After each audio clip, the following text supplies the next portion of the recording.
kawan-kawan, ada istilah toxic parent. Toxic parent ini adalah orang tua yang tanpa sadar justru kehadiran orang tua ini membunuh atau menjadi racun buat anak. Dia merusak fitrah-fitrah baik seorang anak. Jadi kita itu, setiap dari kita itu sama Allah dilahirkan atau diciptakan dengan membawa fitrah-fitrah kebaikan. Ada fitrah belajar. Setiap orang dasarnya punya fitrah-fitrah itu. Ada fitrah keimanan. Ketika semisal tambah gede kok tambah males ya belajarnya, kok tambah sulit ya belajarnya. Bisa jadi ada fitrah yang terciderai. Tambah gede sholatnya kok tambah sulit ya. Bisa jadi ada fitrah keimanan yang terciderai. Jadi sebenarnya setiap kita sama Allah tuh dilahirkan itu benar-benar membawa fitrah baik. Cuman lingkungan yang tanpa sadar merubah settingannya. Gitu. Dan akhirnya kita kayak yang ngerasa kok anak saya gini ya, kok anak saya gini ya. Kita yang mengaku yang paling sayang sama anak, tapi ternyata karena kita nggak beres dengan diri kita akhirnya justru yang menorehkan luka paling dalam buat anak. Jadi kawan-kawan, inginnya kita itu mengarahkan anak, tapi kadang ketika kita tidak menyadari gitu ya, tidak menyadari bagaimana pola-pola yang tepat, yang ada adalah bukan kita mengarahkan anak untuk lebih baik, yang ada justru kita mematikan potensi-potensi baik anak. So, kita akan sama-sama sharing tentang apa sih ciri-ciri yang membuat orang tua ternyata justru menjadi racun. Kalau toksik itu kan bahasanya racun ya. Menjadi pembunuh karakter baik anak atau merubah instalan karakter baik anak. Oke, boleh diklik slide-nya.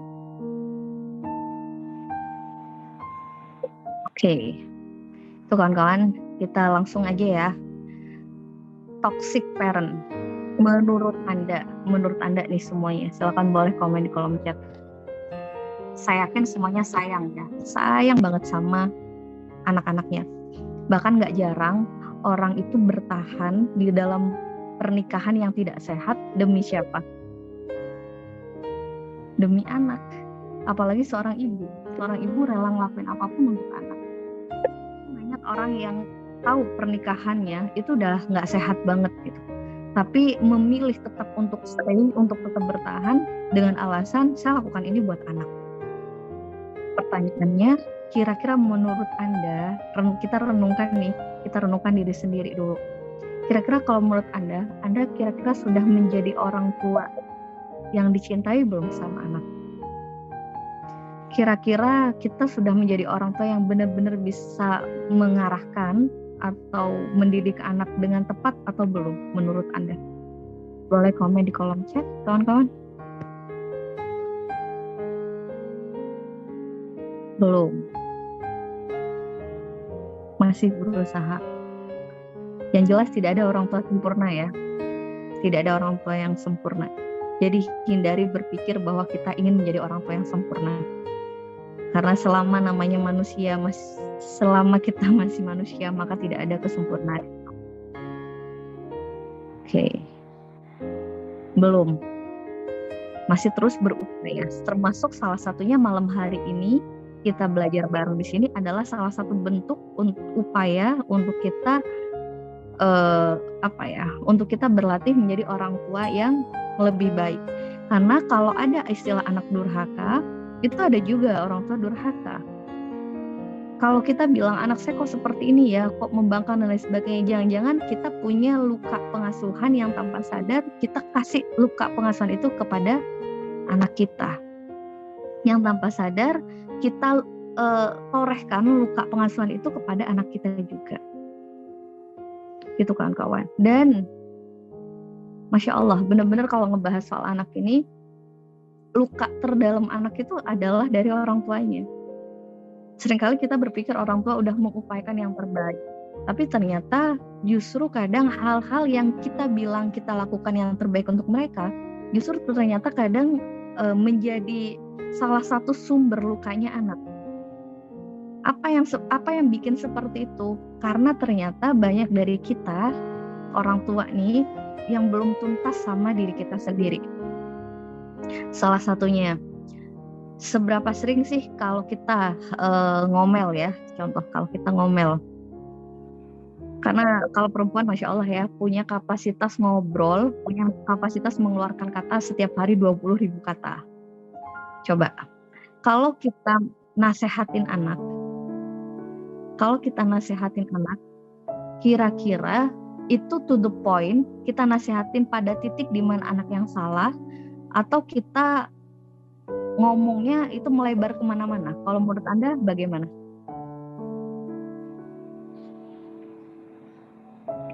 Contoh nih, kita pengen nasehatin anak tentang bagaimana dia naruh barang pada tempatnya. Pertanyaannya ini, itu hanya to the point langsung kepada poin itu, atau kita ngomel dulu, ngelebar dulu kemana-mana, baru kita nyampe pada intinya. Langsung ke poin, alhamdulillah. Melebar kemana-mana, sampai yang kemarin diungkit. Bukan hanya itu kadang kawan-kawan ya. Ngomel dulu kadang intinya malah lupa, Masya Allah. Bukan hanya kadang tidak hanya sebatas itu, justru kadang kita kecewa sama pasangan pun kita lontarkan ke anaknya, bener nggak? Kamu tuh ya mirip banget sama bapak kamu. Padahal sebenarnya kita kayaknya keselnya sama siapa gitu. Tapi anak itu jadi kayak bahan tempat kita buang sampah rasanya. Sehingga itu yang menyebabkan banyak anak yang akhirnya mempunyai self-esteem, mempunyai self-image, keyakinan dia menggambarkan dirinya itu buruk.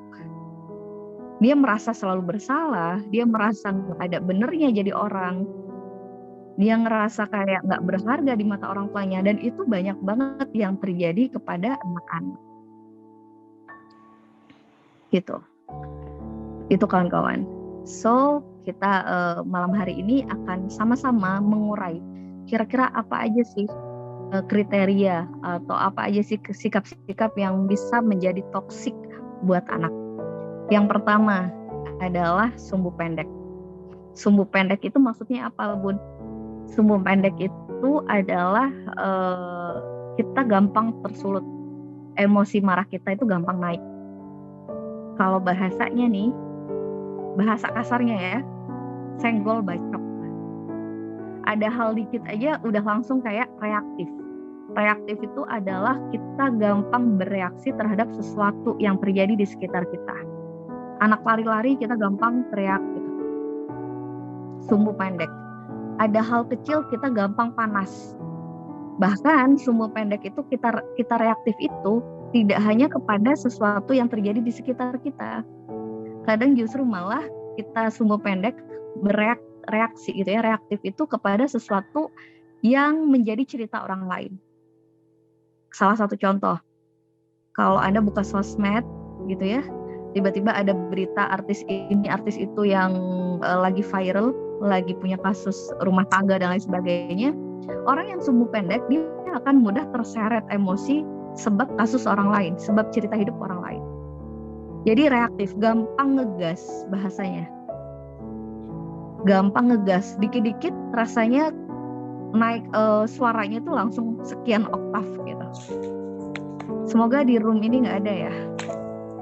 Kira-kira kalau menurut kawan-kawan ada nggak sih yang kecapean ngerasa setiap hari bocor energi karena sumbu pendek? Ada nggak?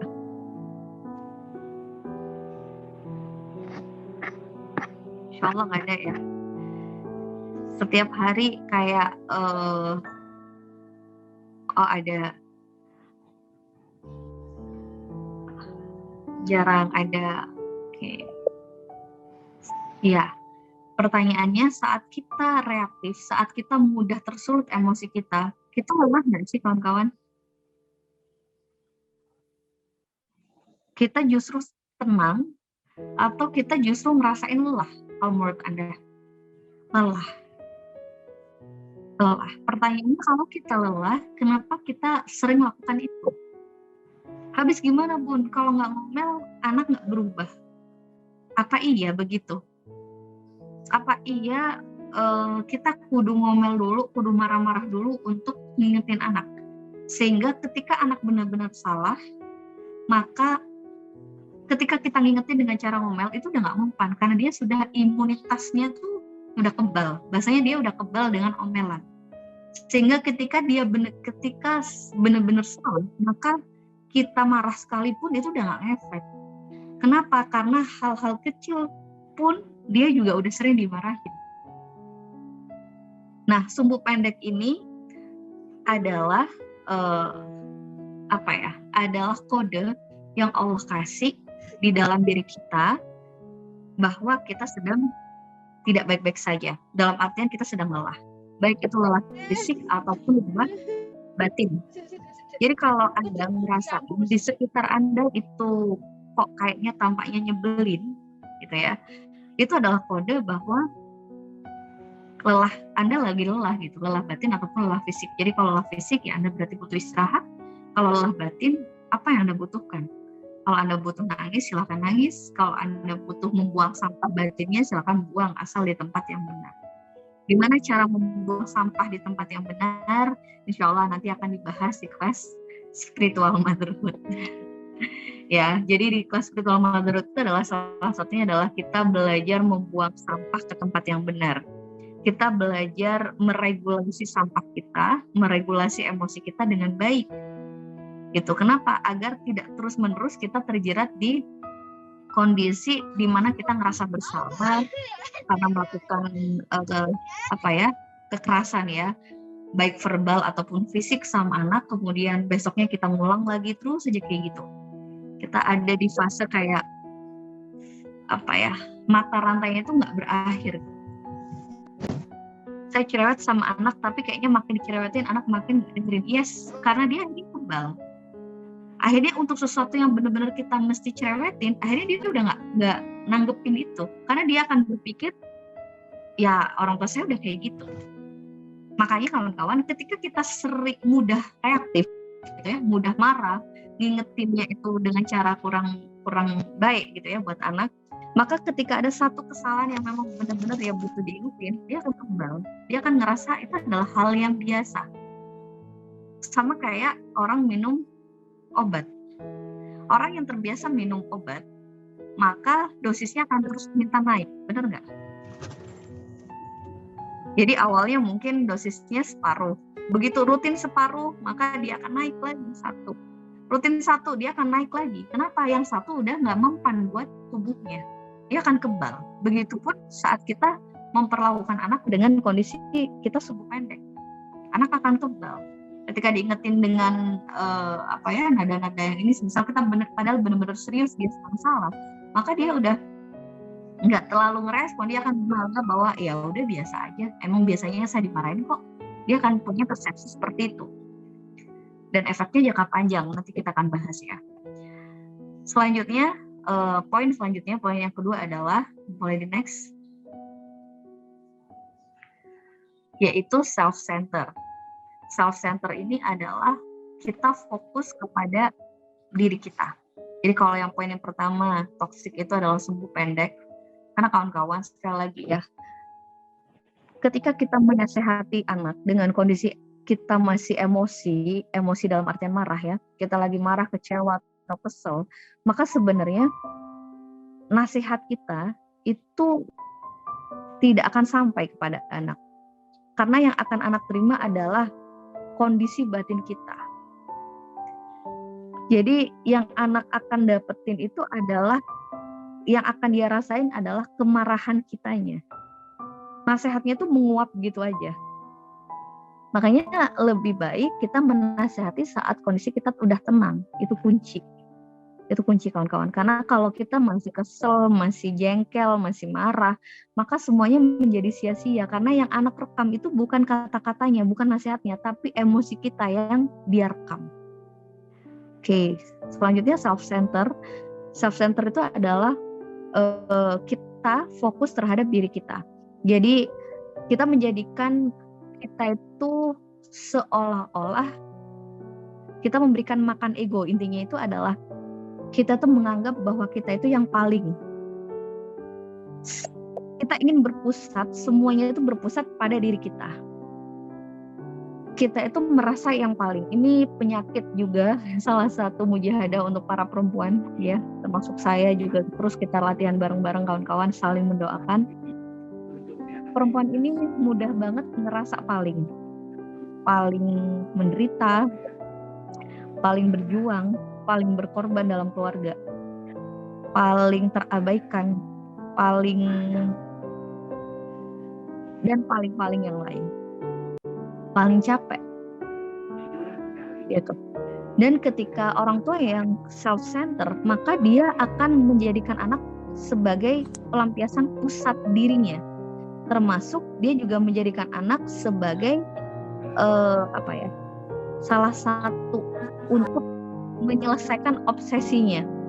Maksudnya gimana, Bun? Maksudnya adalah seringkali kita manusia dewasa ini mungkin dulu punya obsesi atau punya keinginan yang belum tercapai. Dan akhirnya kita ingin anak kita yang mewujudkan itu. Misal dulu pengen jadi dokter, terus nggak kecapai gitu ya, nggak nyampe kita jadi dokter. Ternyata Allah menakdirkan kita tidak di bidang itu gitu.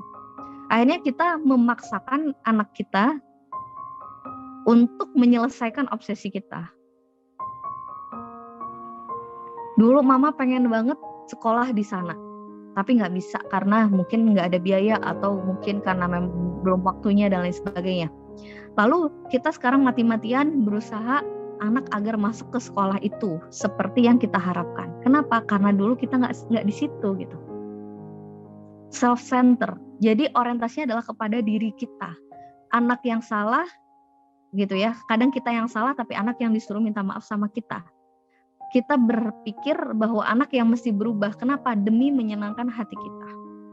Self-center. Orientasinya adalah kenyamanan diri kita. Orientasinya adalah berpusat sama diri kita. Gitu. Jadi anak gimana caranya nggak begini agar kita tenang. Anak gimana nggak sakit agar kita nggak diriuhin. Itu kan self-center. Jadi berpusatnya itu adalah kepada diri kita. Termasuk saat kita marah, saat kita semisal kesel, kadang anak juga yang disuruh minta maaf sama kita. Padahal kalau kita mau bener-bener introspeksi kawan-kawan, bisa jadi tidak murni 100% kesalahan anak. Bisa jadi kita aja yang masih kurang tenang menyikapi tumbuh kembang anak. Tapi orientasi kita adalah mama. Kalau anak bilang, "Ma, kakak capek." Apa jawab kita? Mama lebih capek dari kamu. Mama ini harus bangun jam berapa? Mama ini gini, self-center. Begitu anak bilang, "Ma, nggak pengen makan dulu." Mama ini udah capek masakin buat kamu. Kamu ngerti nggak? Self-center. Orientasinya berpusat kepada diri kita.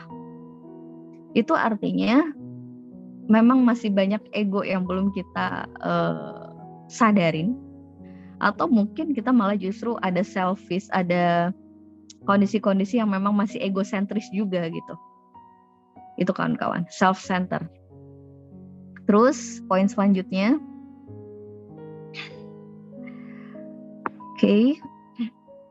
the next poin selanjutnya adalah tidak tepat menghandle anak.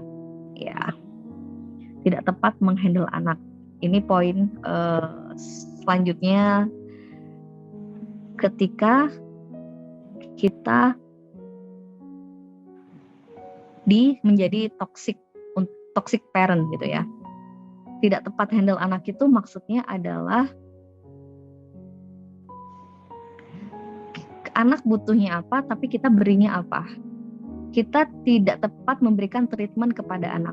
Itu maksudnya tidak tepat handle anak. Contoh, anak itu menangis, kadang menangis itu mempunyai banyak arti. Ada kadang anak menangis itu karena capek, ada anak menangis itu karena ngantuk, karena lapar, karena marah, karena kecewa. Tapi seringkali selama ini kita itu memukul rata mentreatment anak. Semisal anak lagi nangis gitu ya, kita langsung mencari obat penenang anak gimana biar anak nggak nangis. Dan kalau kita nggak mau ribet, kita kasih aja HP. Bener nggak? Begitu anak kecanduan, kita yang sendiri yang bingung. Kita bilang, "Bun, anak saya kecanduan nih, kecanduan HP." Pertanyaan besarnya, kalau anak kita kecanduan HP, siapa yang menjadi pengedar yang akhirnya ngebuat anak kecanduan HP? Siapa yang jadi pengedar kalau bukan kita orang tuanya, akhirnya ngebuat anak jadi kecanduan HP. Jadi kita tidak tepat mentreatment anak. Kayak anak lagi kecewa, marah, tapi kita cubit gitu ya. Atau anak lagi tantrum, emaknya malah ikut tantrum. Masya Allah ya, nggak sedikit yang seperti itu. Anaknya tantrum, orang tua juga ikut tantrum. Anaknya lagi rewel, langsung kita kasih pengalihan-pengalihan yang ngebuat anak itu gimana caranya diem. Padahal sebenarnya dia rewel karena lapar. Tapi bukan kita langsung kasih makan gitu. Tapi kita kasih hal-hal lain yang penting dalam pikiran kita adalah anak diem gitu. Dan itu banyak tidak tepatnya. Kenapa bisa seperti itu? Karena ternyata kita saat kita memposisikan diri sebagai human doing, maka kita akan kehilangan kepekaan kita untuk mengerti orang di sekitar kita. Ada istilah manusia, the real human being, ada istilah human doing. Dan ini insya Allah akan dibahas di kelas spiritual motherhood, agar kita punya kepekaan, kita bisa mengaktifkan lagi hati kita untuk peka bahwa sebenarnya apa sih yang harus saya lakukan? Sebenarnya anak saya ini lagi butuh apa? Sebenarnya treatment bagaimana sih yang mesti saya lakukan? Karena sebenarnya kawan-kawan, terapis terbaik itu adalah orang tua sendiri. Jadi kalau banyak yang nanya, kadang pun gimana sih cara nerapi anak? Terapis terbaik itu adalah orang tua sendiri. Karena orang tua yang akan lebih tahu sebenarnya apa yang terbaik untuk anaknya sedang butuh apa. Dan tidak semua teori parenting pun bisa kita telan mentah gitu ya, mesti dikunyah dulu. Karena semakin banyak teori parenting, kadang kita belajar, kita semakin liar, semakin bingung, semakin badai informasi. Tidak semuanya cocok untuk kita pakai sebenarnya. Ada hal-hal yang mesti kita sesuaikan juga dengan kondisi diri kita, kondisi rumah tangga kita, dan kondisi anak kita. Itu kawan-kawan. Ya, jadi tidak tepat handle anak itu juga salah satu toxic, salah satu sifat toksik itu ya. Akhirnya kayak tadi, anak jadi kecanduan HP padahal sebenarnya dia awalnya nggak butuh HP gitu. Butuhnya makan, butuhnya tidur. Rewel itu karena ngantuk atau karena badannya sakit. Tapi kita potong kompas dengan memberikan sesuatu yang ngebuat dia bisa langsung diem. Itu ya. Selanjutnya poin keempat, yaitu suka mengontrol. Orang tua yang toksik adalah orang tua yang mempunyai keinginan mengontrol berlebih terhadap anaknya. Gitu. Pertanyaannya, coba kita renungkan sama-sama kawan-kawan ya. Di dalam hidup ini, lebih banyak mana sih hal yang bisa kita kontrol sama hal yang tidak bisa kita kontrol?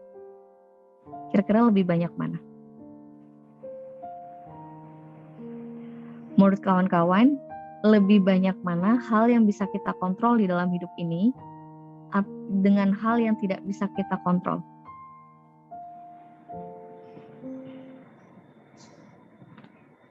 Lebih banyak yang tidak bisa kita kontrol.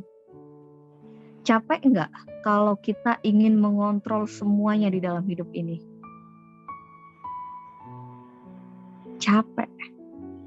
Jangankan orang lain, kita ngontrol diri saja aja nggak bisa. Adakah kawan-kawan di sini? Ini kebetulan saya juga live Instagram ya. Ada kurang lebih 100 sekian orang yang ikut. Ada nggak kawan-kawan di sini yang bisa ngontrol setiap pagi mesti ke kamar mandi, buang hajat pada jam berapa? Ada nggak? Yang bisa memastikan ngontrol bahwa saya setiap jam sekian harus ke kamar mandi? Nggak ada, nggak bisa. Yang bisa kita lakukan adalah mengelola ketika rasa mules itu datang. Itu tentang diri kita saja, kita tidak punya kemampuan untuk mengontrol itu.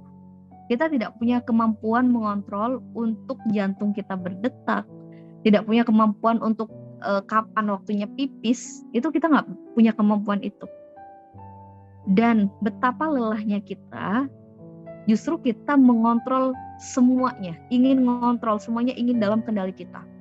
Mengontrol kekurangan anak, mengontrol semua sifat-sifatnya, bahkan mengontrol isi perut anak. Kamu, misal anak bilang, "Ma, aku udah kenyang," kamu belum kenyang. Mama ngerti porsi perut kamu. Sampai kalau anak makan terus udah muntah, baru kita sadar bahwa anak udah kenyang. Termasuk juga ngontrol isi pikiran pasangan, ngontrol semuanya.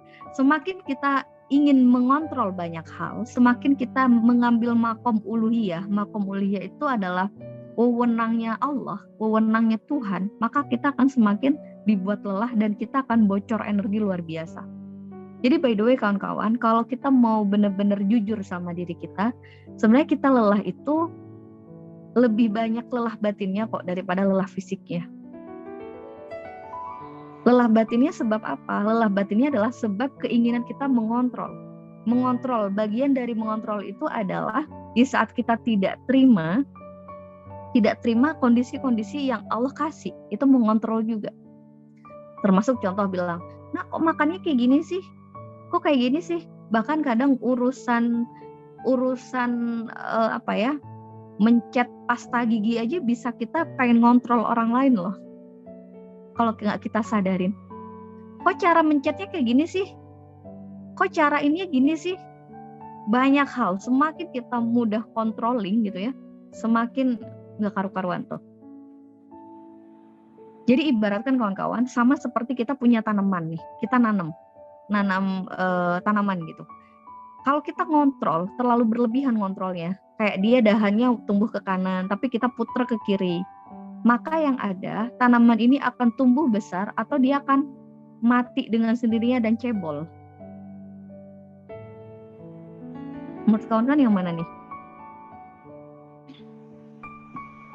Mempersulit diri sendiri ya. Kalau kita punya tanaman, terus tanaman itu kita kontrol terus, dia muncul dahannya ke kanan, kita puter ke kiri.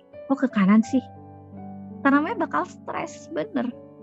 Tanamannya bakal stres. Tanamannya bakal stres. Dan tanamannya nggak jadi bertumbuh gitu. Tapi dia akan dengan sendirinya mati. Kenapa? Stres. Begitupun yang terjadi. Kalau kita mengontrol, sebenarnya bukan yang stres, bukan cuma anak kita pun akan stres. Kalau memang pencet pasta giginya kebanyakan, boleh kasih tahu, boleh. Yang maksud kontrol itu adalah ada tim pencet pasta gigi asal, ada yang tim pencet pasta gigi diurut. Gitu. Kadang kan ada tipe orang itu kan punya plus minus kawan-kawan. Setiap dari kita manusia itu punya sisi positif dan kurangnya, punya lebih dan kurang. Nah seringkali kita itu hanya mau nerima satu sisinya nggak mau terima. Contoh, kalau kita punya anak yang aktif gitu ya, yang aktif itu dalam artian memang dia banyak gerak, biasanya itu gandengannya anak ini cerewet, kalau ngomel subhanallah, kalau nangis juga suaranya juga menggelegar gitu. Tapi biasanya sisi baiknya adalah dia rajin. Kalau kita punya anak yang lelet,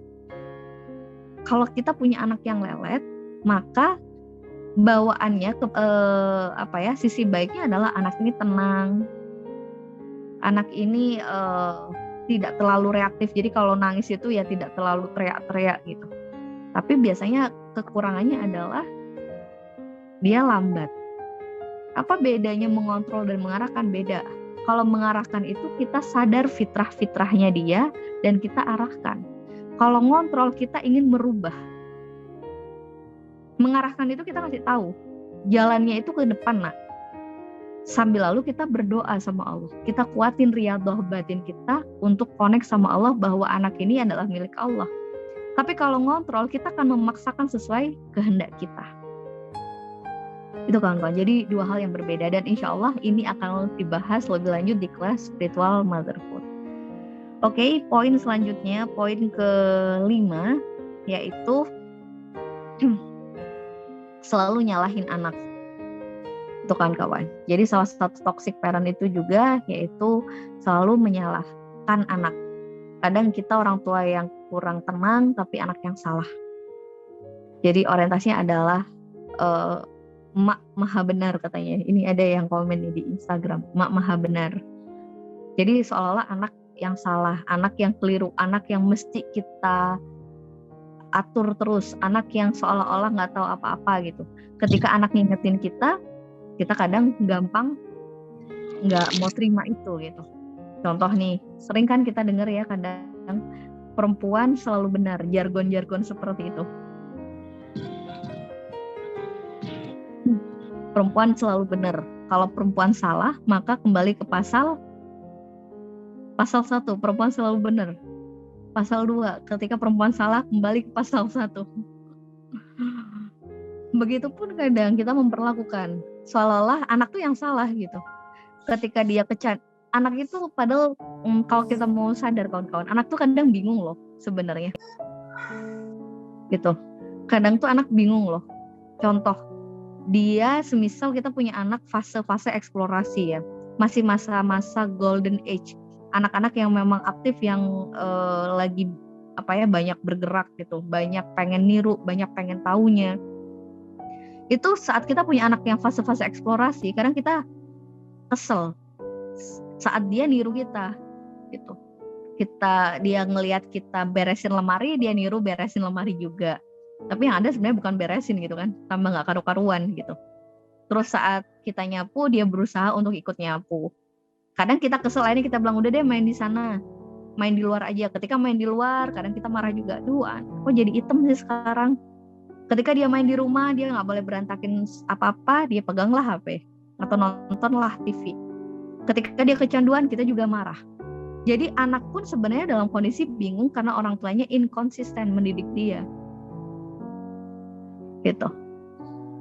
Salah satu contoh yang tadi bilang, banyak yang kayak tadi ya anak salah mulu gitu, emak yang selalu bener gitu. Padahal sebenarnya kadang inkonsisten kita aja. Kayak tadi anak kecanduan HP, sebenarnya pertanyaan besarnya siapa pengedarnya? Pengedar utama itu adalah kita yang kenalin dia ke HP. Kalau ataupun dia kenal dari orang lain, tapi kalau kita benar-benar kuat tekadnya untuk tidak mengenalkan anak berlebih kepada HP, maka insya Allah dia tidak akan kecanduan. Gitu. Jadi anak pun kadang di fase bingung, pengen main model apa yang tidak dikatakan nakal, ya nggak? Kayak konsep nakal aja. Sebenarnya kan konsep nakal itu subjektif kalau menurut saya. Karena nggak benar-benar konkret apa definisi dari nakal. Kadang ngelihat anak lari-lari, kita bilang, jangan nakal. Gitu. Kadang ngelihat anak lagi bantu-bantu kita, dalam artian ya berantakin sesuai, tapi dia ingin bantu, tapi kita bilang, jangan nakal. Kadang anak bercanda, jangan nakal. Seringkali kita menggunakan kata nakal, tapi nggak jelas juga konkretnya seperti apa yang disebut nakal.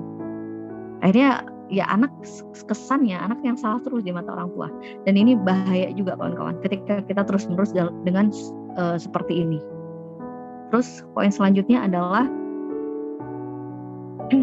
mempermalukan anak. Ya, mempermalukan anak. Yang mesti kita sadarin kawan-kawan bahwa anak itu juga manusia. Dia juga punya rasa malu, dia juga punya harga diri. Tanpa sadar, kadang kita orang dewasa ini mempermalukan anak di depan orang lain. Nasehatin dia di depan orang lain. Marahin dia di depan orang lain. Bener nggak? Atau malah nggak jarang nyubit dia di depan orang lain. Yuk sama-sama coba kita introspeksi. Kalau kita diingetin orang, kalau kita diingetin atau ditegur orang di depan orang lain, kira-kira hal itu menyenangkan nggak sih? Kita bakal tersinggung nggak? Kita bakal marah nggak? Iya, kita pasti akan bilang, boleh nggak ngingetinnya nggak di depan orang? Kita akan tersinggung. Bisa nggak ngingetinnya nanti kalau berdua? Boleh nggak di depan umum? Tapi tanpa sadar justru kita sering lakukan itu kepada anak. Dan proses kita mempermalukan anak itu tidak hanya sebatas kita memarahi dia di depan umum, tidak hanya sebatas itu kan kawan. Tapi kadang kita membandingkan satu anak dengan anak lain, itu juga menjadi salah satu bibit anak ngerasa dipermalukan. Contoh misal lagi kumpul bareng-bareng gitu kan, kumpul bareng-bareng terus kita ngelihat ada anaknya saudara yang hafalannya lebih banyak, terus tanpa sadar kita bilang, tuh lihat, coba tiru itu betapa harga diri anak tuh jadi terciderai juga. Dia ngerasa tidak dihargai, tidak dimanusiakan gitu. Padahal yang mesti kita sadarin dia pun manusia sama seperti kita. Gitu. Jadi itu salah satu sikap juga kita tanpa sadar mempermalukan anak. Gitu. Coba tuh lihat, wih ada anak kita ya, terus kita bilang, wih Masya Allah ya anaknya makannya doyan ya, anak saya sulit makan, nggak ngerti nih sulit banget makan, padahal saya udah seperti ini. Kita cerita gitu aja, anak tuh kan ngerasa bahwa oh saya diceritakan keburukan saya diceritakan kekurangan saya di depan orang lain. Kayak gitu. Masya Allah. Jadi tanpa sadar kita itu kayak norehin luka buat anak. Padahal anak itu manusia kawan-kawan. Anak itu bukan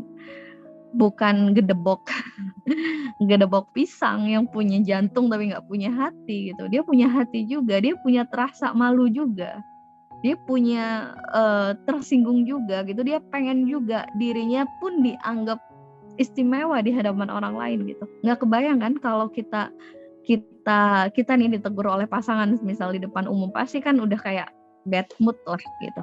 Anak pun sama. Jadi ini salah satu juga toxic gitu ya, toxic parent. Next yang terakhir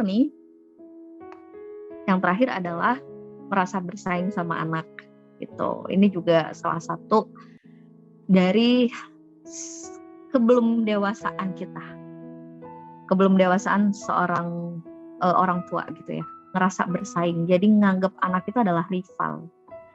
Emang ada Bun orang yang ngerasa bersaing sama anak? Banyak. Anak tantrum ditinggal aja Bun, nggak juga ditinggal. Kalau ditinggal nanti dia merasa terabaikan, dia merasa tidak diberikan attention, tidak diperhatikan. Terus tantrum gimana Bun? Nanti sebenarnya ada khusus sih untuk tantrum gitu. Yang jelas bukan berarti kita mengabaikan juga anak tantrum terus kita tinggalin gitu. Itu juga sakit loh buat anak kawan-kawan. Dia ngerasa tidak dipedulikan gitu. Sama kayak kita kalau lagi pengen ngomel terus ditinggal gitu aja kan ngilu. Yang bikin luka batin itu salah satunya kan ditinggal pas sayang-sayangnya gitu ya. Ditinggal pas butuh-butuhnya. Termasuk saat tantrum. Dia butuh support kita gitu kan. Tapi justru malah kita tinggalin gitu aja. Yang bikin tambah fatal adalah ketika tantrum malah dikasih cubitan. Sama gak karu-karuan tuh rasanya. Sama kayak Anda kalau Anda cuma butuh nangis, tapi ternyata Anda malah dicubit atau dipukul, malah dimarahin. Sama gak karu-karuan kan rasanya. Kayak gitu.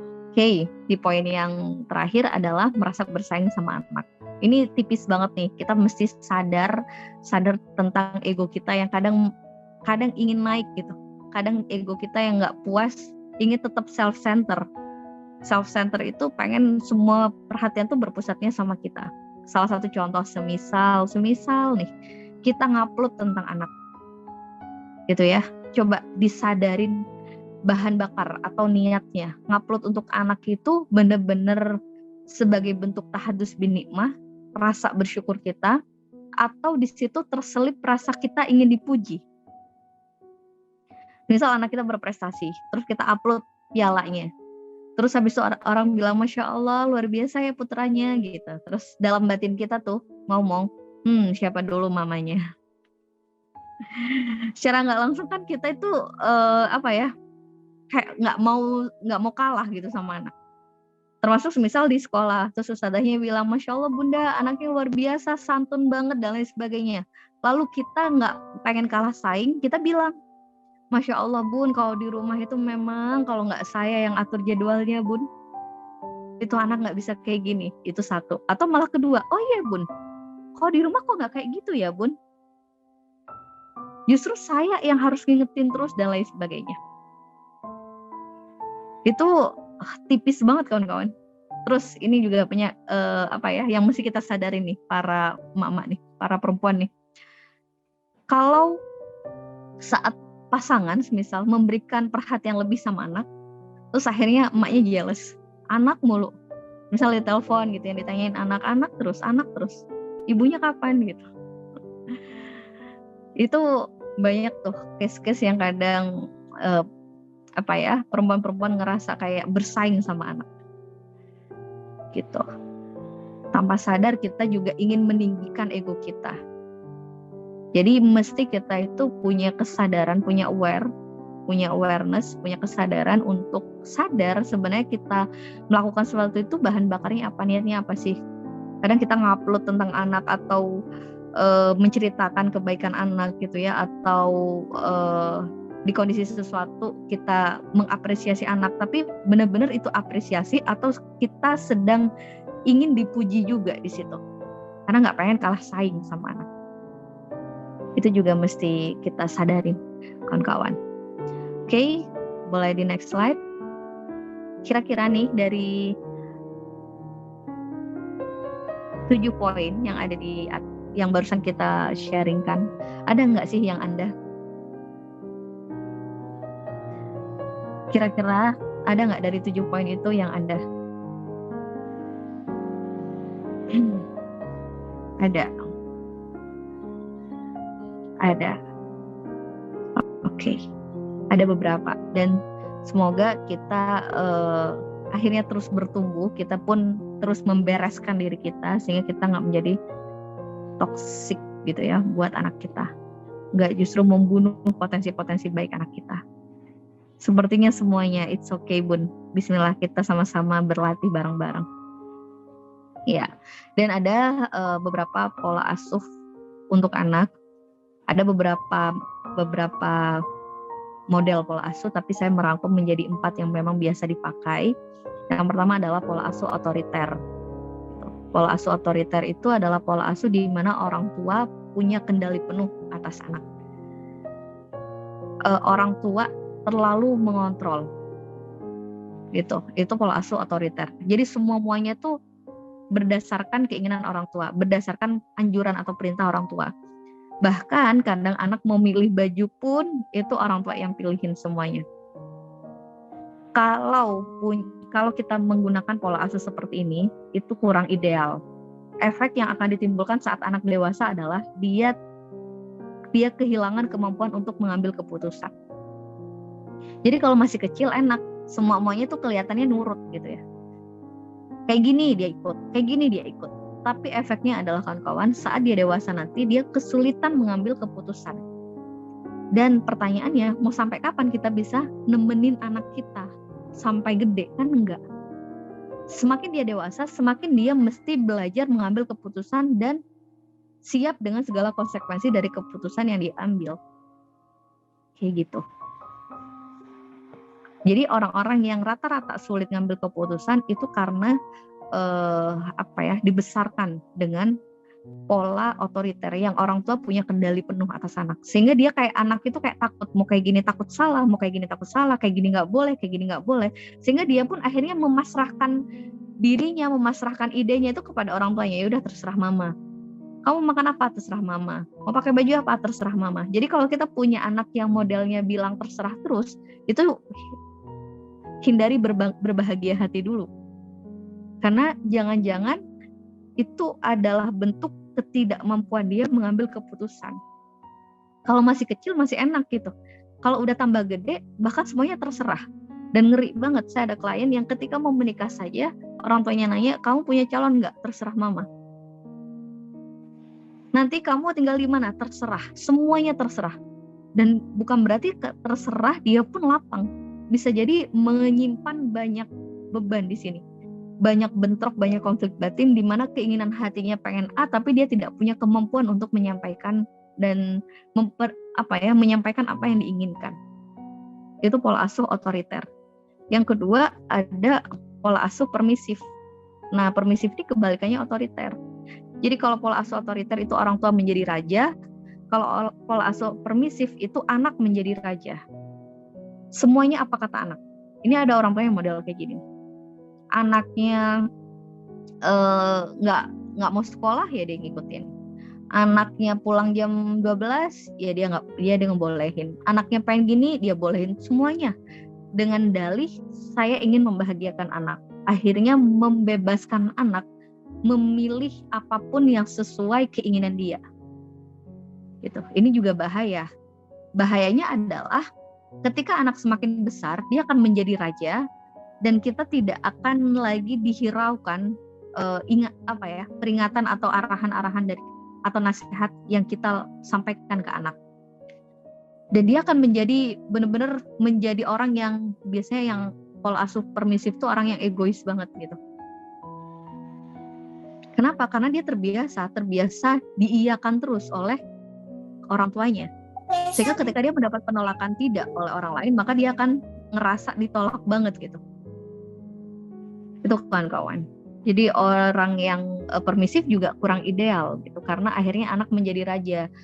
Ketika dia tidak diikutin keinginannya, maka dia akan marah gitu. Kalau masih kecil mungkin mintanya masih permen gitu ya, masih makanan, masih mobil-mobilan. Tapi kalau udah gede, tantrumnya nanti beda lagi. Tantrumnya nanti bisa minta mobil, bisa minta ini, bisa minta itu gitu. Itu kawan-kawan. Terus selanjutnya pola asuh selanjutnya ada demokratis. Demokratis ini adalah pola asuh yang tergolong ideal. Demokratis ini adalah pola asuh di mana kita itu bisa menjadi sahabat buat anak, bisa menjadi orang tua buat anak, bisa ngobrol, bisa tegas, tapi bukan keras ya. Bisa juga, intinya kita itu bisa memposisikan diri kita dengan baik untuk anak. Ada masanya di mana anak boleh menentukan pilihannya, ada masanya kita diskusi sama anak, ada masanya di mana kita yang memegang kendali atas keputusan anak. Jadi kita bisa bilang ngomong nggak boleh, mama nggak izinin kamu. Tapi ada masanya oke, boleh. Ada masanya kita bilang kamu mau apa enggak. Jadi ini pola asuh demokratis. Biasanya anak-anak yang terlahir dari pola asuh ini itu anak-anak yang akhirnya dia menjadi anak atau orang yang bermental tangguh. Tangguh dalam artian di sini dia bisa mempunyai mempunyai keputusan sendiri dan dia bertanggung jawab atas keputusan yang dia buat. Kenapa? Karena banyak orang yang sulit menentukan keputusan, mengambil keputusan itu nggak mudah. Tapi dia kesel sama dirinya sendiri gitu. Tapi ada juga orang yang pengen suka ngambil keputusan sendiri tapi nggak siap dengan konsekuensinya. Itu juga banyak orang-orang dewasa yang seperti itu. Tapi orang yang terlahir dari pola demokratis, dia bisa mengambil keputusan dan dia bertanggung jawab terhadap keputusan yang dia ambil. Bahasanya, orang tua di pola demokratis ini adalah orang tua yang tahu kapan waktunya ngegas, kapan waktunya ngerem. Kapan waktunya layangan itu ditarik, kapan waktunya layangan itu diulur. Jadi kita tarik ulur nih. Ada saatnya kita bercanda sama anak, ada saatnya kita benar-benar tegas kepada anak sebagai orang tua, ada saatnya kita jadi teman bermain dia, teman seru-seruan buat dia, sahabat dia, tapi ada saatnya juga kita say no dan benar-benar tegas sehingga anak pun tidak melawan sama kita. Itu pola asuh demokratis. Intinya adalah anak dekat tapi anak juga segan. Anak dekat tapi anak juga tahu batasan. Karena ketika anak dididik dengan pola otoriter, anak itu takut sama orang tua, banyak takutnya. Jadi dia akhirnya menutup diri dan tidak terbuka sama orang tua. Ketika anak dididik dengan pola asuh permisif, itu anak jadi berani. Bahasanya tuh ngelunjak. Jadi orang tuanya tuh kayak nggak ada santunnya lah sama orang tua, ngelunjak. Itu pola asuh permisif. Tapi demokratis, anak itu deket sama orang tua tapi dia tetap santun sama orang tua. Itu ideal. Ya, dan untuk kita mengasuh anak dengan demokratis, maka penting untuk kita belajar dan beres dulu sama diri sendiri. Oke, dan yang terakhir pola asuh cuek. Jadi orang tua tuh abai gitu. Maksudnya tidak terlalu ngurus anak, ya udah seada-adanya, fokus kepada dirinya. itu juga tidak ideal. Oke, di next slide. So kawan-kawan, ada toxic parent, ada juga mindful parent. Mindful parent ini adalah orang tua yang khusyuk, orang tua yang tenang, menemani tumbuh kembang anak. Anak-anak itu manusia yang punya proses tumbuh kembang dan ada fase-fase perkembangan yang memang mesti mereka laluin. Jadi kayak ada fase egosentris di mana mereka usia 3 sampai 5 sampai 6 tahun itu di mana anak merasa sesuatu milik dia. Misal, ini mainanku, aku nggak pengen ngasih pinjem. Itu kan ada tuh usia-usia seperti itu. Maka gimana kita tidak menciderai fase itu? Jadi kalau kita runtut kawan-kawan, kadang ada orang yang sangat lemah self boundaries-nya. Self boundaries itu lemah batasan dirinya, batasan orang lain untuk masuk ke dalam dirinya. Itu salah satunya karena terciderai beberapa fase perkembangan. Insya Allah semoga dibahas di lain waktu. Tapi intinya adalah untuk menjadi orang tua yang dicintai, orang tua yang demokratis, orang tua yang khusyuk menemani tumbuh kembang anak, orang tua yang tenang dan rileks tumbuh bareng anak. Itu satu, orang tua yang beres juga terhadap dirinya sendiri, beres terhadap luka pengasuhannya sendiri. Orang tua yang kenal dirinya, maka dia akan mudah mengenali anaknya. Orang tua yang tuntas luka batinnya, berdamai sudah dengan luka batinnya, maka dia tidak menorehkan, kecil kemungkinan untuk menorehkan luka kepada anak. Bisa nggak Bun, kalau kita udah berdamai tapi tetap kita menorehkan luka sama anak? Nyatanya memang setiap hari kita nyampah kawan-kawan. Nyatanya memang setiap hari kita bikin sampah batin, tapi kita akan lebih mudah mengobatinya. Jadi nggak sampai menjadi luka yang bikin infeksi gitu. Tapi kalau ada luka dikit kita langsung obatin gitu. Kalau ada sesuatu yang nggak pas dikit, kita tahu bagaimana caranya meluruskan atau mentabayunkan. Kalau ada kesel-kesel atau emosi lain sebagainya, kita tahu bagaimana cara buang sampah yang tepat. Dan itu insya Allah akan dibahas di kelas Spiritual Motherhood yang terdekat, akan hadir di Jawa Timur itu di Malang tanggal 2 Juli sama di Gresik 25 Juni. Itu kawan-kawan. Baik, itu kali Spi. Saya izin kembali ke kelas. Barakallahu fikum Bunda, ini singkat banget tapi bermanfaat gitu ya, dan pastinya juga bunda-bunda di sini mudah-mudahan langsung kebuka gitu mindsetnya. Ya ampun, ternyata saya ada nih di poin ini gitu kan. Selama ini saya nggak sadar kalau saya itu memang harus beresin diri sendiri dulu. Terus udah gitu membuang luka-luka batin dulu yang ada di dalam diri supaya kita tuh bisa menjadi ibu yang tenang, ibu yang bahagia, biar bisa beradaptasi dengan anak-anak dan juga mendapatkan pola asuh dari orang tua juga yang baik gitu ya Bunda ya. Baik, mungkin langsung saja kita buka sesi tanya jawab ya Bunda. Pastinya bunda-bunda di sini juga sudah mau bertanya juga gitu kan sama Bunda Anik.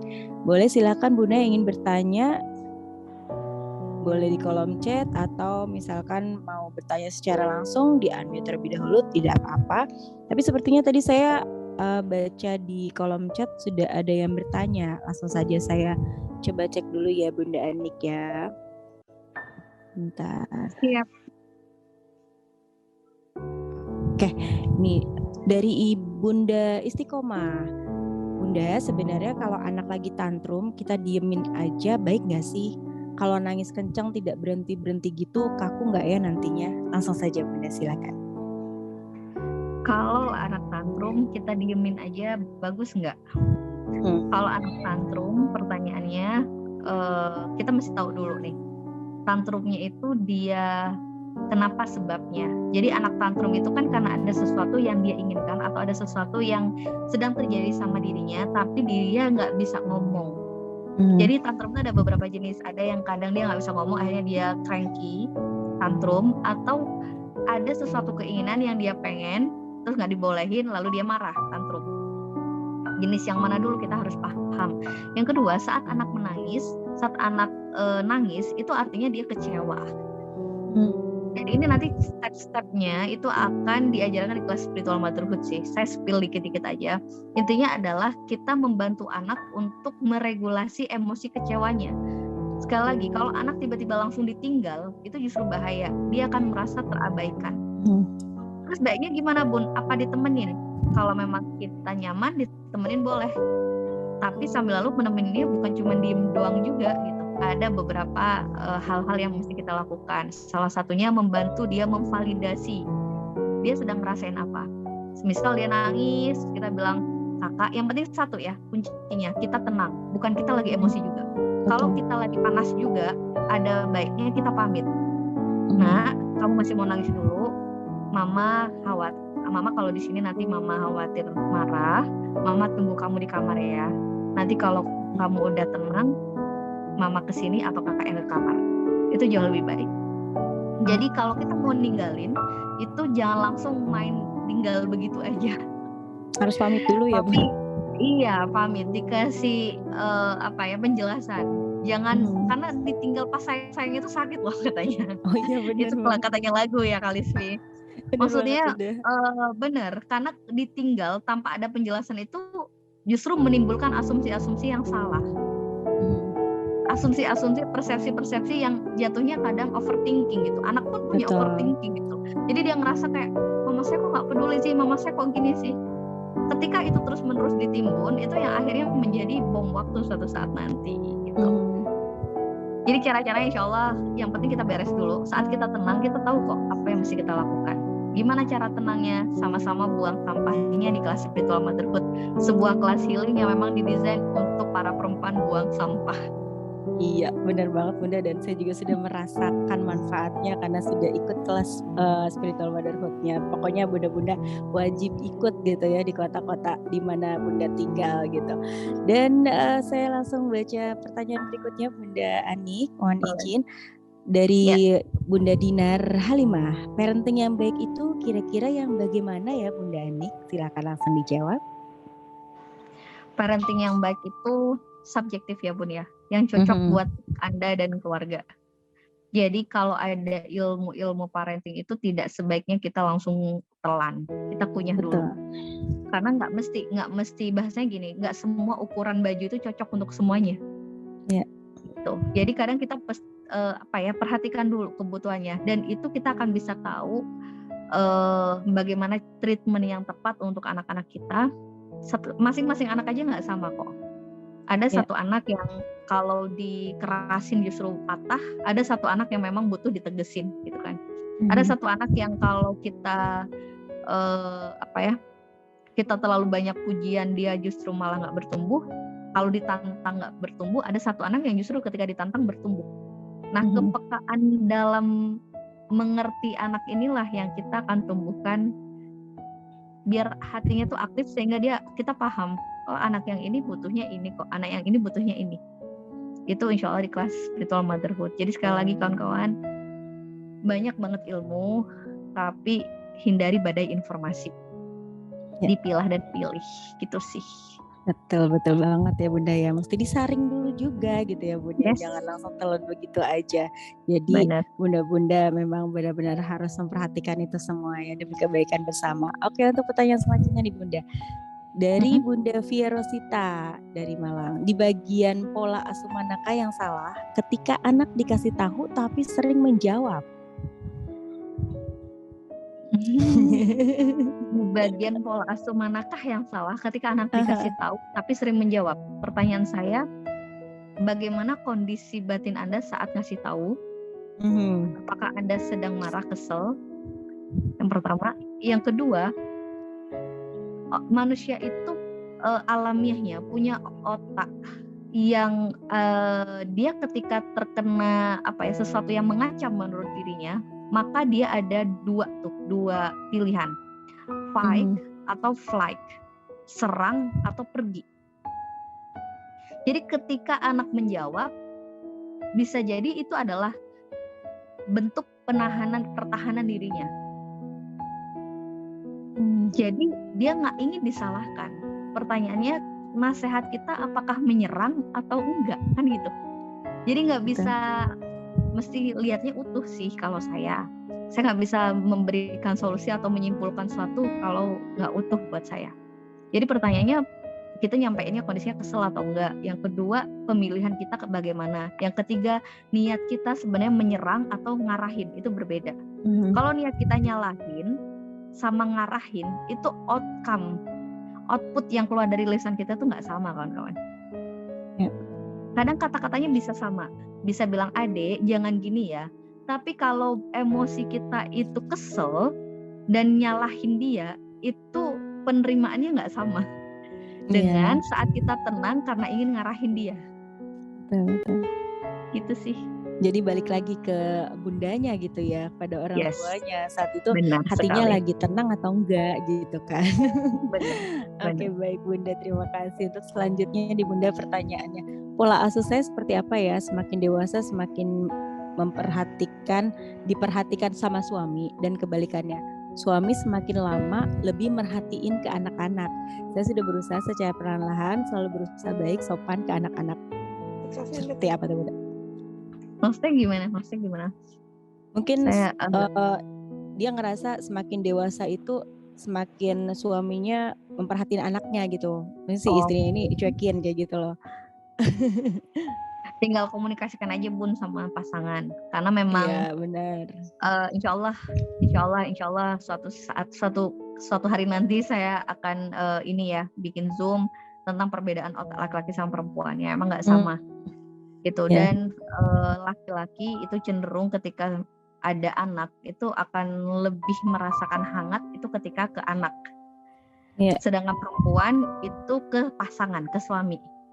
Jadi dia seperti circle, seperti lingkaran, saling membutuhkan sebenarnya.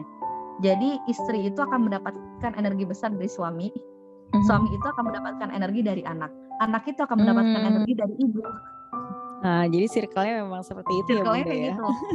Jadi kalau ketika ibunya tenang, maka anak jadi tenang, suaminya akan mendapat good energi gitu, energi vibe, positive vibe-nya. Dan itu juga akan membantu semua. Jadi intinya dia kayak circle gitu.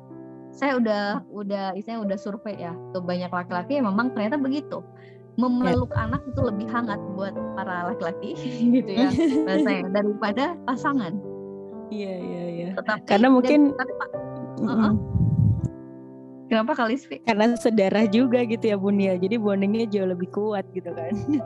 Iya, pertama. Terus ya kalau bagi istri, suami tuh kayak apa ya? Ya intinya kayak ngesot-ngesot banget lah, pengen dapet sayangnya gitu. Tapi anak itu ngesot-ngesot banget juga kadang sama maknya. Nah ketika maknya jadi kayak monster, maka anak akan lebih cenderung ke ayahnya kalau ayahnya bersikapnya lebih manis gitu. Akhirnya ada protagonis, ada antagonis. Mak saya mah monster, kalau ayah saya adalah hero. Itu kan karena circle yang nggak tepat itu. Maka gimana komunikasikan sama pasangan? Jadi mesti kompak ya pola asuhnya dari suami istri terhadap anak-anak kita ya Bunda ya, biar energi itu saling menular gitu, energi kebaikannya ya Bunda, baik istri ke suami istri ke anak-anaknya, begitu sebaliknya gitu. Oke, pertanyaan selanjutnya di Bunda, ini sepertinya makin kita sampai jam berapa nih kali? Sebentar, Mbak Panitia sampai jam berapa ya? Sampai jam 9 sepertinya ya Bunda. Oke, lanjut dulu ya. Selanjutnya nih Bunda, bagaimana menghadapi anak yang menjelang remaja dengan lingkungan yang dia pengen cari jati diri. Nah, menyikapinya gimana Bunda? Biar nggak salah gaul gitu ya. Memang kalau punya anak remaja itu ngeri-ngeri sedap. Benar banget. Karena nge-treatmentnya berbeda dengan anak usia SD. Jadi anak sebenarnya itu mulai kita mesti treatmentnya berubah itu sejak prapubertas kelas 5 atau 6 SD. Itu udah beda tuh. Kalau anak di bawah kelas 5 SD itu masih bisa kita satu arah, kayak memperlakukan dia kayak anak-anak. Tapi usia 5, 6 dan ke atas dia udah tidak mau diperlakukan seperti anak-anak. Tapi di sisi lain masih belum siap menerima tanggung jawab sebagai orang yang dianggap dewasa. Jadi proses jati diri. Di proses fase-fase ini fase-fase yang tidak mudah kalau kita tidak punya bonding yang kuat, termasuk salah satunya sama anak. Termasuk kalau saat kita tidak juga mempunyai skill yang cukup cakap gitu ya untuk menemani fase ini. Karena fase ini adalah fase remaja itu adalah fase di mana anak berpikir siapa yang membuat dia menangis adalah lawan, adalah musuh. Siapa yang bersama dia, sepakat sama dia, itu adalah kawan. Itu yang bikin kalau orang tuanya masih pakai satu arah, menjadikan anak remaja memperlakukan seperti anak kecil, maka dia anggapnya adalah musuh. Akhirnya dia semakin menjauh dari orang tua.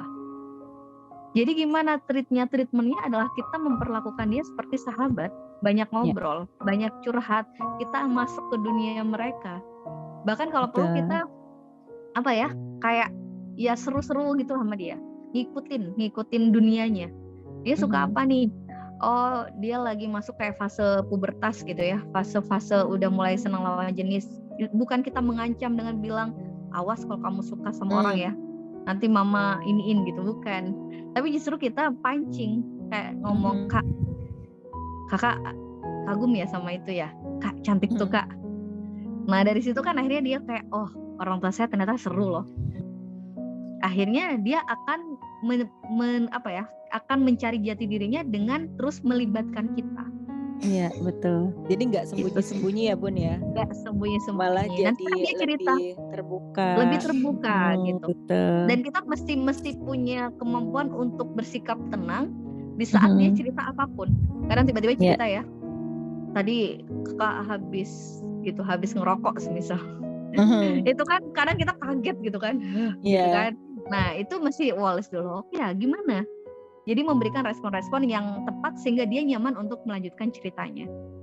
Masya Allah. Itu ya, jadi kalau salah apapun yang terjadi gitu ya Bun ya, kita sebagai orang tua harus berusaha untuk menjadi teman, sahabat, terus juga mengerti apa yang mereka lakukan gitu ya Bun ya. Kalau bisa kita masuk ke ranahnya mereka biar juga mereka merasa enak sama kita gitu ya, mau curhat apa aja bebas gitu ya Bun. Oke, lanjut ya Bun ya. Bunda mau bertanya bagaimana ya mengajarkan anak agar tangguh. Karena saya suka khawatir anak saya terlalu mengalah, terlalu lembut hatinya, gampang menangis kalau berantem sama adik atau kakaknya. Saya juga suka tertrigger, kadang-kadang jadi langsung ngegas ketika melihat dia menangis. Jadi kayak terlalu baper kali ya anaknya ya. Pengennya anak ini jadi tegar gitu, nggak boleh baperan gitu Bun. Pertanyaannya bagaimana dia dibesarkan dulu? Apakah dia menjadi kayak gampang baper itu, gampang lembek bahasanya, bukan gampang baper, gampang lembek itu karena kondisi-kondisi lingkungan yang mencetak dia seperti itu kan gitu. Terus jadi bagaimana lingkungan caranya? juga berpengaruh ya Bun? Berpengaruh banget. Jadi ada memang watak anak itu yang memang lebih kalem, ada yang enggak. Tapi kadang ada anak yang dasarnya tidak, dia sebenarnya nggak terlahir kalem banget gitu ya. Tapi kondisi ketika dia berusaha memenangkan egonya, makanya termasuk fase egosentris itu juga penting. Fase dimana anak masih lagi ngerasa bahwa ini milikku, nggak boleh, aku nggak mau ngasih pinjem. Nah itu kita menyampainya juga mesti bener. Karena kalau kita dengan dalih langsung merampas dan dengan dalih kamu harus belajar berbagi di usia-usia yang masih 3 tahun itu, maka dia akan kehilangan kemampuan diri untuk membentengi dirinya. Itu salah satu efeknya. Jadi semakin gede semakin bahaya, bahkan dia bisa tidak punya kekuatan untuk melindungi dirinya sendiri. Caranya gimana? Beresin diri sendiri dulu Bun. Ya, jadi intinya apapun itu beresin diri sendiri dulu gitu ya. Tenangkan hatinya, bahagiakan hati kita dulu, buang semua luka-luka batin dulu gitu ya Bun ya. Biar jalannya juga enak gitu. Karena kan kita juga sebagai orang tua ya lead by example bagi anak ya Bun ya. Jadi anak tuh biasanya tergantung orang tuanya kan. Jadi anak kita bisa jadi salah mendengar, tetapi anak tidak pernah salah mencontoh, itu sih. Betul banget, tepat banget Bun. Satu pertanyaan lagi Bunda ya. Di sini ada pertanyaan, saya nangis gemeter kalau lihat anak dimarahi ortunya dengan keras bahkan sampai mukul. Jadi saya juga takut terjadi ke anak saya.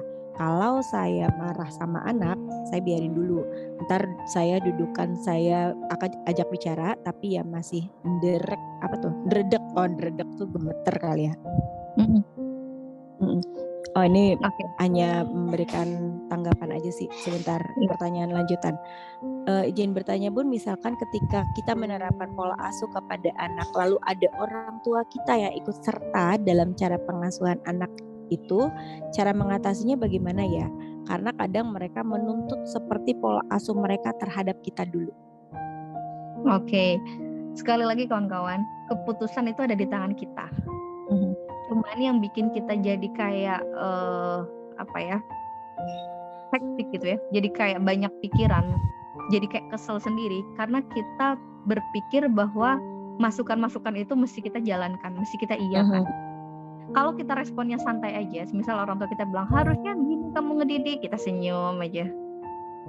Tapi menurut kita itu sudah tidak relevan dipakai buat anak kita, ya nggak apa-apa, senyumin aja gitu. Nggak usah terlalu dibawain ke hati sampai sehingga menjadi sampah juga buat kita. Akhirnya kita ngerasa banyak sampah. Salah satu sampahnya adalah karena masukan-masukan dari orang. Sekali lagi, keputusan itu ada di kita. Keputusan itu ada di kita. Itu yang kita mesti belajar sama-sama, berlatih bareng-bareng untuk rileks, merespon apapun di sekitar kita. Kadang kan orang itu, kamu tuh harusnya gini, kamu tuh harusnya gini. Tergantung kita ngeresponnya gimana. Kalau kita masukin ke hati, langsung kita kesel kayak, kok ngatur-ngatur sih? Kok kamu kayak gini sih? Kok kamu gini sih?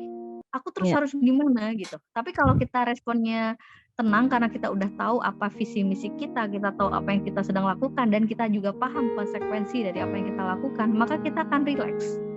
Kita akan senyum aja. Senyum itu kan bukan berarti mengiyakan, tidak membantah juga gitu. Bukan berarti mah itu udah zaman mama dulu, bukan kayak gitu. Kalau ataupun mau ngasih tahu kalau kita udah beres luka batinnya, pasti ngasih taunya lebih enak kok.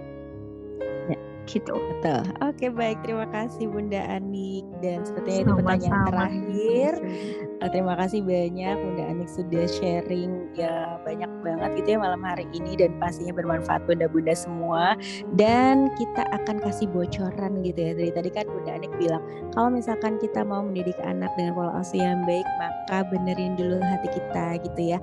Tenangkan dulu, jadi ibu yang tenang, berdamai dengan hati, buang sampah-sampah batinnya dulu. Nah, seperti apa nanti akan ada di kelas Spiritual Motherhood dan akan disampaikan terlebih dahulu oleh Bunda Eni. Silakan Bunda Eni. Ya Bunda. Izin, Bunda. Ya, ini saya sampai ikut ini ya. Materinya bagus banget. Ya, betul Bunda.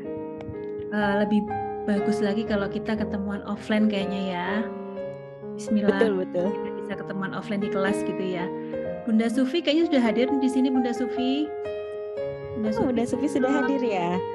Boleh silakan di spotlight juga Bunda Sufi. Assalamualaikum. Bunda Sufi. Waalaikumsalam Bunda Sufi. Iya. Ya, silakan. Waalaikumsalam. Ya, saya dari tadi nyimak cuman lagi safar ya, jadi biarpet gitu ya. Tapi Masya Allah nih luar biasa ya, materinya apa kalau dibilang ya daging semua begitu ya. Bunda Anik terima kasih banyak. Ini Bunda Anik bukannya sekarang ini lagi ngehits gitu di kalangan bunda-bunda. Iya. Jadi cukup ya, sangat terkenal ya sekarang di kalangan bunda-bunda. Jadi pada nungguin nih Bunda Sufi. Kami iya, sangat famous Masya Allah ya. Dan ini luar biasa nih ya, Zoom kali ini hampir 300 orang ya yang hadir ya. Masya Allah. Luar biasa ya. Di Instagram 150, hampir 150. Masya Allah. Hampir 150, berarti totalnya hampir 500 dong ya yang menyimak bunda-bunda ya. Masya Allah. Alhamdulillah. Mudah-mudahan, pastinya sangat bermanfaat ya bunda-bunda ya, seperti itu. Dan kayaknya juga nggak ada yang ngantuk-ngantuk nih ya. Ya, Mbak Lisvi, Bunda Lisvi, Bunda Eni, dan segenap panitia, terima kasih saya ucapkan terutama juga kepada bunda-bunda yang hadir di Zoom kali ini ya. Salam kenal, tadi sambutan sudah oleh Bunda Eni, Wakil Ketua dari Yayasan Taca Muslimah Indonesia. Perkenalkan saya Sufi, saya dari Ketua Yayasan Taca dan di PPLC Ketua Divisi Training ya, seperti itu. Dan Masya Allah nih dari Bunda Anik ini pahalanya udah luar biasa banget nih Bunda Anik ya, bukain hati ibu, bukain mata telinga gitu ya, mata batin ya terutama ya, yang insya Allah bisa lebih memperbaiki lagi ke anak-anak gitu ya. Kebayang ya Bunda-Bunda 1 jam ya, 1,5 jam ya insya Allah ya, 1,5 jam kita ngumpul di Zoom, manfaatnya udah luar biasa. Gimana kalau seharian gitu ya, dari pagi sampai maghrib ya, sampai maghrib insya Allah seperti itu ya. Jadi bukan hanya satu bidang yang dibahas ya Bunda Anik ya, insya Allah banyak banget ya. Dan just info nih Bunda Anik ya, kelas di Malang ini kan masih 2 Juli ya, masih 2 Juli dan sekarang ini baru 24 Mei gitu ya. Nah, kalau Bunda mau daftar nanti, saya khawatir ya, kami khawatir tidak dapat tempat karena sebelum Zoom ini tadi pagi gitu ya, pesertanya sudah 32 orang, Masya Allah ya. Jadi betapa Bunda-Bunda ini luar biasa antusias, Bunda Lisfi ya, seperti itu 32 orang. Padahal kapasitasnya, kita bocorin ya, kapasitasnya itu nggak bisa banyak-banyak ya Bunda Anik ya. Waktu itu saya bilang kalau gitu 20 karena kelas healing. Iya, kelas healing, jadi memang tidak bisa banyak. Jadi ini so private gitu ya, seperti itu. Jadi insya Allah ada sekitar 50 orang saja ya, sekitar segituan ya. Artinya ya kurang lebih 20 orang lah yang masih ada slot ya untuk mendaftar. Seperti itu ya Bunda-Bunda ya. Dan kabar baiknya ini Bunda-Bunda sekalian ya, kami memberikan apresiasi ini untuk Bunda-Bunda yang sudah join di grup Toxic ya, di grup Toxic ya. Sabar ya yang di kolom chat ya, simak dulu ya. Nah, ini udah nggak sabar nih ya. Udah nggak sabar. Toxic, ya. Dan akan ikut ya di Malang ya, di Malang tanggal 2 Juli. Yang mendaftar 3 hari ke depan. Sekarang tanggal 24 ya, 25, 26, 27. Kita kasih waktu 3 hari ya yang mendaftar dan nanti infonya di grup ya, transfernya kemana begitu ya. Yang mendaftar lunas akan ada voucher dari kami 50.000. Jadi berapa nilainya? Pokoknya dari nilai HTM-nya itu nanti dikurangi 50.000. Ini khusus yang di grup Toxic ya, dan ikut kajian malam ini. Bagaimana yang sudah kemarin ikut program menabung? Boleh kalau ikut di kajian malam ini. Seperti itu ya. Dan hanya 10 orang ya Bunda Lisfi ya. Hanya ada 10 orang. Masya Allah. Karena nggak terbatas bisa banyak-banyak ya. Ya. Terbatas 10 orang yang tercepat ya. Seperti itu. Nanti akan diinfo ketika kuota sudah cukup. Bagaimana dengan di kota lain? Nah nanti lanjut ya di grup ya. Kami juga ada dengan IO yang di kota lain juga ada ya, ada di Bandung, ada di Jakarta, seperti itu ya infonya. Itu saja Bunda Lisfi ya, Bunda Anik dan Bunda-Bunda semua. Kalau mau tahu tentang TACA itu apa, komunitas muslimah itu apa, nanti aja lanjut di grup ya. Seperti itu, terima kasih Bunda Anik, Bunda Lisfi. Assalamualaikum warahmatullahi wabarakatuh. Sama-sama. Waalaikumsalam warahmatullahi wabarakatuh. Terima kasih banyak Bunda Sufi selaku founder dari TACA, Tanah Air Cinta Al-Quran. Masya Allah banget ya informasinya, luar biasa banget nih Bunda-Bunda. Jadi masih ada slot 20 orang lagi. Jadi siapa cepat dia dapat gitu ya. Dan untuk jadwal di Malang di tanggal 2 Juli mendatang ya, insya Allah kita akan bertemu secara offline bersama Bunda Anik. Dan untuk bunda-bunda yang tadi bertanya di kolom chat, misalkan saya di Bekasi, daftarnya kemana? Insya Allah nanti di Jakarta juga akan ada jadwal Spiritual Motherhood di bulan Juni tanggal 17 ya kalau tidak salah ya. Saya juga nanti insya Allah akan membersamai Bunda Amber nanti. Jadi nanti informasinya boleh nanti kita share sama-sama ya jadwal-jadwalnya, karena memang Spiritual Motherhood ini memang lagi jadi favorit bunda-bunda nih, banyak dicari nih Bunda Anik. Jadi pertama kali ikut kelas Spiritual Motherhood ini saya spill dikit, teman-teman juga langsung pada kepo, apa tuh kayaknya keren ya, bagus ya, ada pokoknya lebih lengkap lagi ikut aja kelasnya gitu. Jadi bunda-bunda pokoknya nggak akan rugi ikut kelas Spiritual Motherhood, karena selain kita juga bisa membersihkan luka-luka batin di dalam diri kita yang sudah bertahun-tahun lamanya, kita setelah itu akan mendapatkan manfaat yang luar biasa, healingnya gitu ya, menjadi ibu yang lebih tenang, lebih bahagia dan lebih sabar, lebih ikhlas, dan pastinya benar-benar mendapatkan ilmu yang sangat banyak banget, dan pastinya akan bisa mempraktekkan pola asuh yang baik buat anak-anak kita. Baik Bunda Anik, terima kasih banyak atas ilmunya malam hari ini. Terima kasih juga Kak Lisfi. Ya, terima kasih juga untuk bunda-bunda yang telah hadir pada malam hari ini yang sudah membersamai. Insya Allah kita akan segera berjumpa kembali dalam acara Spiritual Motherhood secara offline di Malang maupun di Jakarta, di kota-kota tempat bunda-bunda tinggal. Insya Allah mudah-mudahan Allah selalu meridhoi langkah kaki kita, dan kita selalu diberikan kesehatan ya Bunda ya. Amin, Dan amin, juga amin. kepada Bunda Sufi ini yang menjadi wasilah bagi Taca Tanah Air Cipta Al-Quran, yang juga teman-teman panitia juga nih, pengurus Taca yang luar biasa sekali nih Bunda Anik yang mempersiapkan segala sesuatunya sampai bisa menghadirkan peserta segitu banyak ya, hampir 300-an lebih gitu kan yang ada di grup, dan yang hadir di Zoom-nya sekitar tadi saya lihat sampai 290 berapa, dan Bunda Anik juga menginformasikan di IG Live-nya juga sampai 150-an lebih gitu ya Bunda ya. Masya Allah banget, padahal ini udah malam waktunya orang istirahat tapi masih pada melek, dan juga saya lihat itu pada on cam gitu Bunda. Baik, sebelum saya tutup acara boleh kita foto bersama terlebih dahulu ya. Boleh. Bunda-bunda yang bisa on cam dipersilakan on cam. Sebentar saya mohon izin untuk foto terlebih dahulu untuk slide yang pertama. Yuk kita lihat kamera bersama-sama. Saya hitung sampai 3. 1, 2, 3. Bismillahirrahmanirrahim. Iya. Untuk slide berikutnya. Ya, 1, 2, 3. Oke.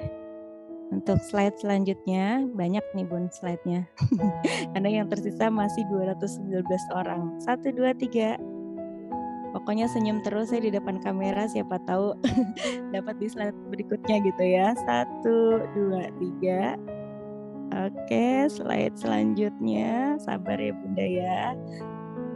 Oke, 1, 2, 3. Selanjutnya, ini saya yakin juga yang off cam tetap menyimak gitu ya materi dari Bunda Anik, karena materi Bunda Anik ini sangat mudah diserap untuk dipahami juga gitu ya, nggak belibet gitu Bun. Jadi Masya Allah banget nih, pokoknya bunda-bunda wajib juga ikut kelas offline-nya gitu ya, karena kelas offline ini lebih greget lagi, lebih geter dan lebih dapat banget gitu ya, apalagi untuk healing, membuang luka-luka batin bunda-bunda semuanya. Insya Allah nanti hasil endingnya akan bahagia. Oke, ya sepertinya sudah. Terima kasih banyak untuk semua kehadiran bunda-bunda di sini. Semoga Allah selalu memberkahi kita semua, memudahkan langkah kaki kita untuk terus belajar, menimba ilmu apapun gitu ya. Yuk kita tutup dengan doa kafaratul majelis. Bismillahirrahmanirrahim. Subhanakallahumma wa bihamdika asyhadu an la ilaha illa anta astaghfiruka wa atubu ilaik. Saya Lisvira Vina pamit undur diri. Mohon maaf lahir dari batin. Sampai jumpa lagi di acara selanjutnya. Salam sehat untuk kita semua. Wassalamualaikum warahmatullahi wabarakatuh. Waalaikumsalam warahmatullahi wabarakatuh. Terima kasih kawan-kawan.